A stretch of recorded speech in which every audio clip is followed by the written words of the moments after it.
Well, good morning. Right out of Germany, it's Saturday morning. Today's daily reflection for 7 November 2020. Let go and let God. Let's go.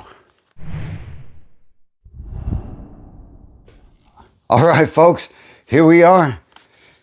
Before I begin, look, I just want to send a shout out to everybody on Reddit and Facebook and Instagram who have sent messages back to a conversation I had last night about the damage that alcohol does to your body.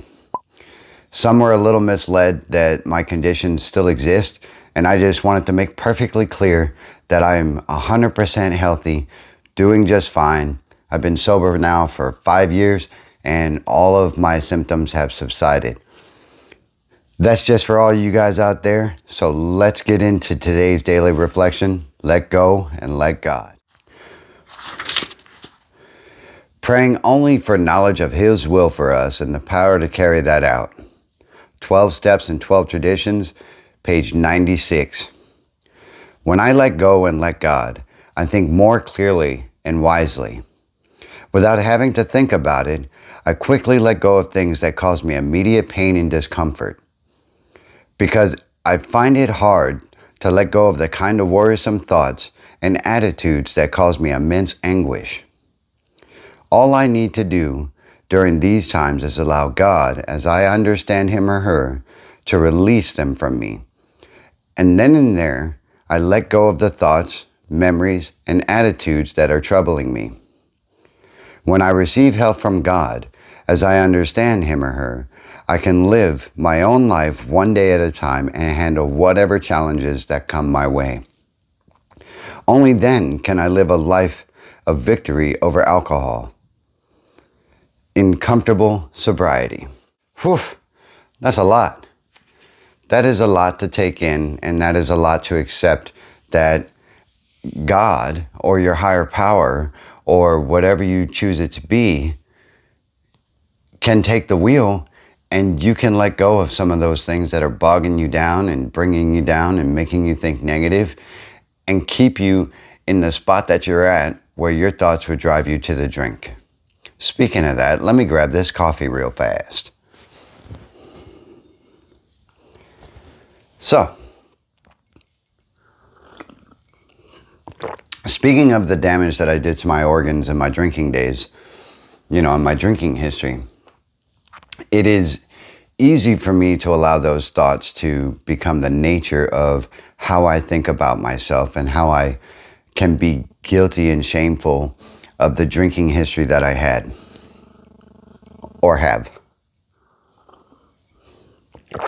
It's absolutely true and mine to accept that I did cause a lot of damage, and that not only did I cause it to myself, I caused it to all the people around me.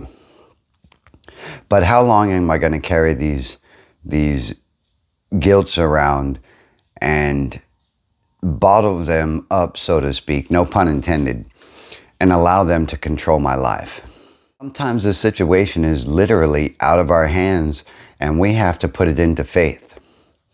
Now, regardless of what you believe, faith exists within all of us. Doesn't matter if you're on this side of the spectrum or this side of the spectrum. We all, let me rephrase that. I rely on certain things when I'm at a loss, and that applies throughout my life today in sobriety, is that when I have something that is bringing me down to the effect to where it is emotionally putting impact on my day, I simply say, Jesus, take the wheel, because I can't drive it no more. And for me, that works.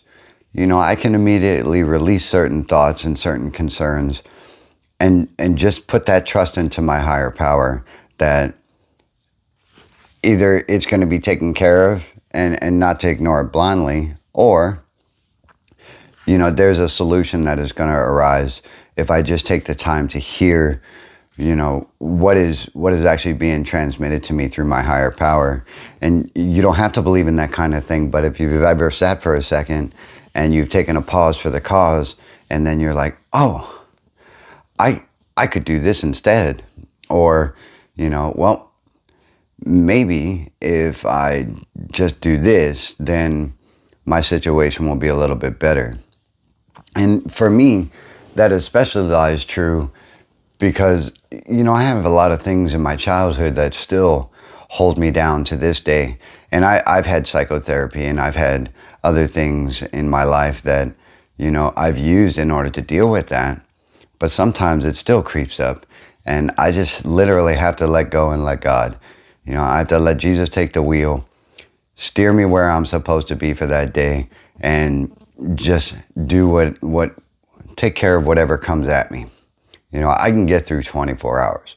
And I can get through 24 hours without a drink if I let go and let God, because some things I just can't handle on my own.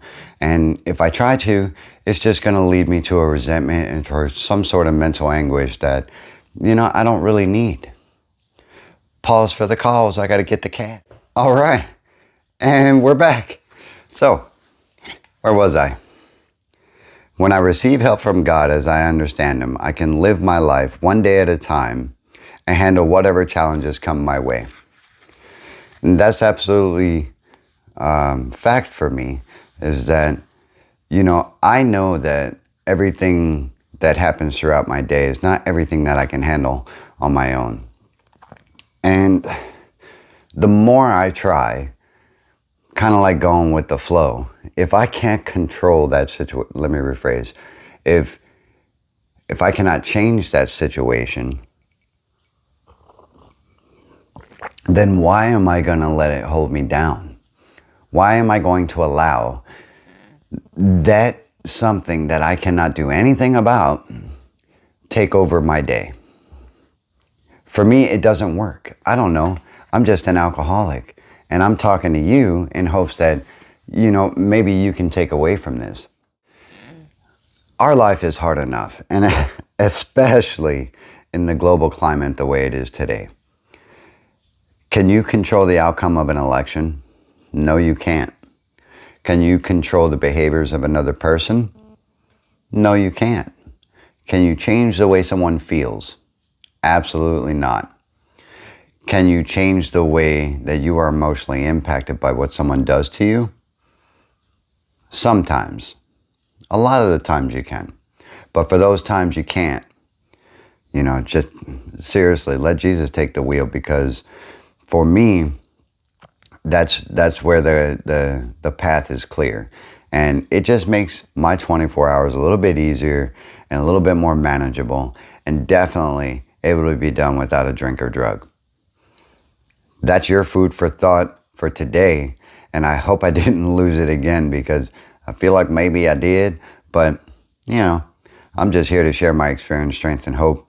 And maybe I can give you some better examples later on today. In a recap, I'm going to do my week without a drink, part 3. You guys have a fantastic day. You're beautiful. Stay happy, stay sober, stay healthy, get after it. One sober to another, I'm Wayne. I'm an alcoholic, and I will see you in the next one. Bye-bye.